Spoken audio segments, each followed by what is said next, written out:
Hello viewers, এখন যে গাছটি তোমরা দেখছো তোমাদের খুবই পরিচিত একটি জামরুল গাছের ছবি দেখছো। এটি 3 বছরের একটি পুরনো জামরুল গাছ। এটিতে খুব অসংখ্য জামরুল হয়েছে বলবো না, এবছরই প্রথম ফলন হয়েছে। মোটামুটি 2-3 থোকা হয়েছে। তবে এই জামরুলের সাইজ সাধারণ জামরুলের থেকে একটু বড় এবং ঈষৎ সবুজ বর্ণের এবং মুখটা হালকা গোলাপি, অদ্ভুত লাগে, দুর্দান্ত লাগে ফলটি এবং স্বাদও যথেষ্ট ভালো। আমরা পরখ করে দেখেছি। বন্ধুরা, গাছটার গোড়াটা দেখতে পাচ্ছ,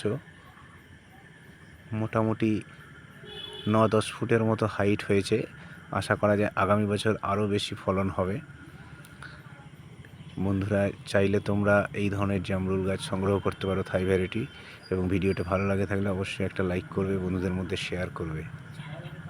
চ্যানেলে নতুন হয়ে থাকলে অবশ্যই সাবস্ক্রাইব করে নিও। ধন্যবাদ।